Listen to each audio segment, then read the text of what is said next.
The efforts by the ruling party in the Vatican to suck up to the weird UN agenda for the Brazilian Amazon took on an even stranger twist on December 14th, and then again on Christmas Eve. What we were all treated to was cringe-inducing to say the least, if not outright astonishing.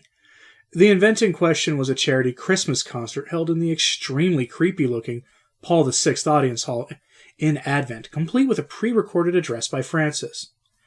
It's estimated that 5,000 people were in attendance and that another 2 million people viewed the bizarre event on television. They viewed that event on Christmas Eve. That's going to be important in a moment. What was that bizarre event? A catechesis for the bishops and anyone watching on Mother Earth and Pachamama, complete with a prayer to the demon Pachamama.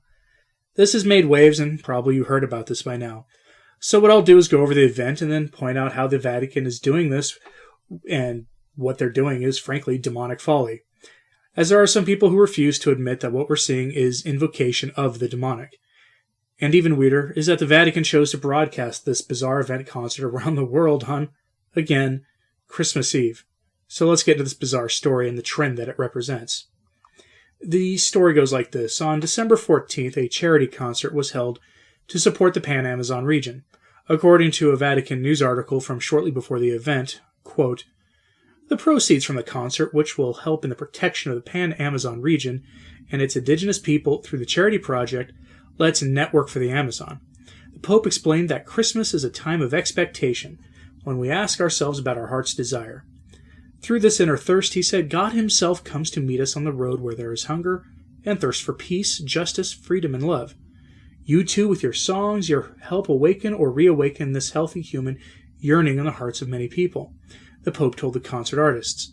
The nativity scene clearly teaches that we cannot let ourselves be fooled by wealth and fleeting promises of happiness, the Pope said, citing from his recent apostolic letter, Admirabile Signum, on the meaning and importance of the nativity scene. End quote. Okay, on the surface, this sounds like no big deal, right? A Christmas charity event held in the Vatican, complete with an address by the Pope, is sort of what we might expect in the modern world where the Church embraces the methods of the NGOs and international bodies like the UN to address secular concerns that can be argued to have at least some overlap with areas of interest for the Church. This had an added twist, though, with its focus being part of the integration of Catholic education with global efforts towards sustainable development. Quoting the Vatican News article again, quote, "The Pope noted that artists have a certain influence on young people's ways of thinking and acting. Beauty and truth that bring joy to man's heart, he said, unite generations and make them share in the admiration. For this reason, Pope Francis said, all of us are called to build a global village of education, weaving a web of human relationships, for these are the best antidote to all forms of discrimination, violence, and bullying. In this village, he noted, education and art meet through the languages of music and poetry, painting and sculpture, theater and cinema. All these expressions of human creativity can be channels of fraternity and peace between the peoples that make up the human family and of dialogue between the world's religions." End quote. There are a lot of secular religious buzzwords in that statement, as well as a lot of sort of conciliar nonsense, but by this point we sort of expect all that. An article from Zenit back during the Amazon Synod gives us greater details.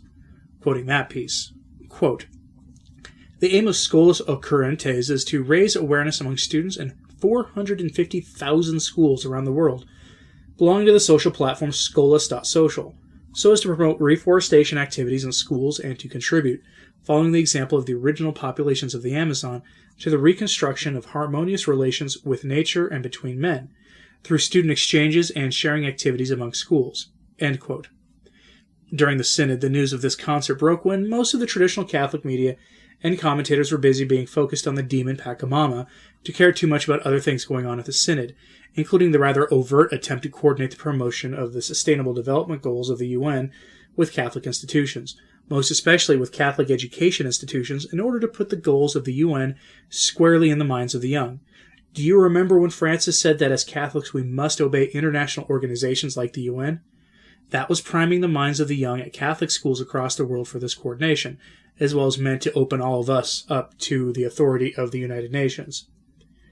It should be noted that the concert was coordinated by the Congregation for Catholic Education, which is headed by U.S. Cardinal Joseph Nighty Night Tobin. As you might recall in 2018, Tobin caused a stir on Twitter when he tweeted, Supposed to be airborne in 10 minutes. Nighty-night, baby, I love you. Within a few hours, he had deleted that tweet, and he apologized for accidentally publishing something meant for his baby sister. And not many of us bought that explanation, especially since it's since come out that he had an Italian model who lived the James Martin lifestyle staying with him in his rectory for 2 weeks as an alleged student at a nearby Catholic university. And speaking of Pastor Jimmy Martin of the Jesuit Church, it should also be noted that Tobin has long since been a vocal supporter of the celebrity Jesuit priest who's openly questioned the accuracy of the Bible on the Sodom and Gomorrah lifestyle. So obviously Tobin is the natural choice for heading a Vatican office for Catholic education. But what really made waves was the prayer invocation at the Christmas concert. As reported by Gloria TV, quote, during the event, a Latin American woman gave a Pachamama catechesis. She asked the audience to cross their arms over their chest and to feel a strong vibration, explaining that this is your heart, but also the heart of Mother Earth. Where there is silence, she explained, there is the Spirit, who all knows to hear the message of Mother Earth. She added that, for us indigenous peoples, Mother Earth, the Hika Guaya, is everything. Because the demon Guaya, a synonym for Pachamama, gives us food, scarce water, medicinal plants, and therefore receives sacrifices like the placenta and the first hair of men which are cut. Cardinals and bishops present at this catechesis eagerly followed the woman's instructions. End quote. I mean, obviously the prelates in attendance were eager to participate, some of that due to many of these people being what defected Soviet spy Yuri Brezhnev called useful idiots, and many of the others being too afraid to speak up due to the climate of fear that is reportedly gripping the Vatican now. We shouldn't be surprised by any of this, though I can't help but remain surprised by the absolute absurdity of what we're seeing on display these days. I and others have said this before.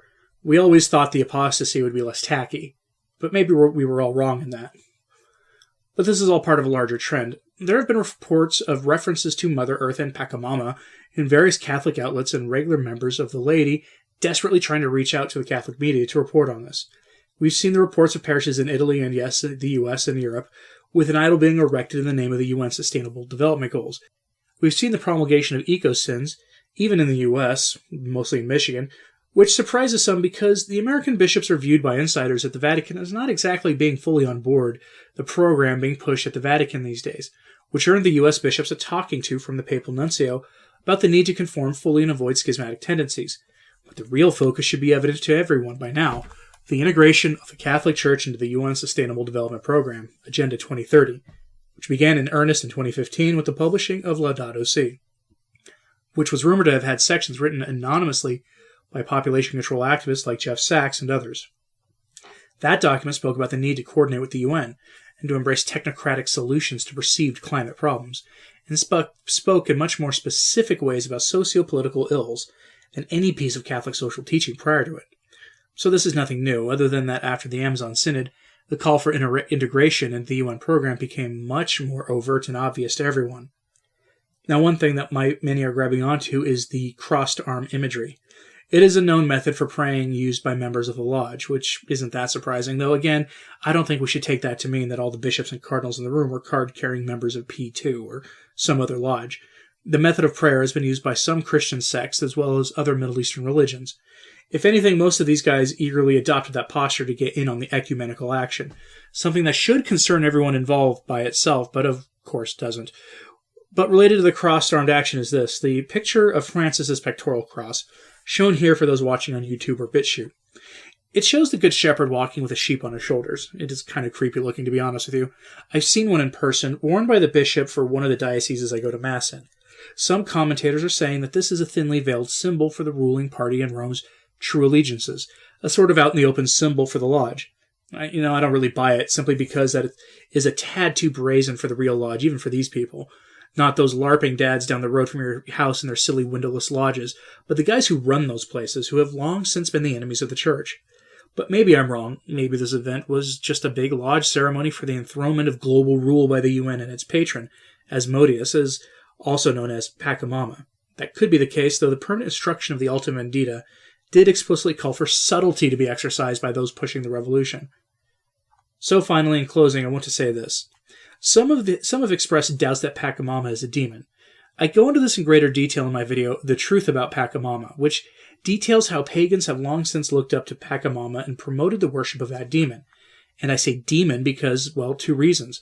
First, the demands of that creature and the demon known as Asmodeus coincide almost perfectly with any variations being due to local cult culture and custom, which has led to just different versions of worshipping that demon around the world in various cultures. And yes, I do say around the world because we see Pachamama and perfect analogs of the demon found in various ancient cultures and customs in pre-Christian civilizations pretty much everywhere. And I call it a demon because St. Paul calls it a demon too. He famously said that all the gods of the Gentiles are demons. St. Paul believed in the active role of demons in the world, and frankly, Jesus Christ did too, so we should take the demonic seriously as well, especially when the worship of a creature like this often requires the sacrifice of human blood. Again, I direct you to my video, The Truth About Pachamama, for more details. Anyway, what do you think of all this? Personally, I find it disheartening, but at the same time, somewhat humorous, as these cardinals look absolutely ridiculous pantomiming the actions of a pagan priestess like they're doing. They should know better, but for whatever reason, they're just going along with the sham on stage. But let me know your thoughts in the comments below. Thanks for listening. I'm Anthony Stine. Ave Maria.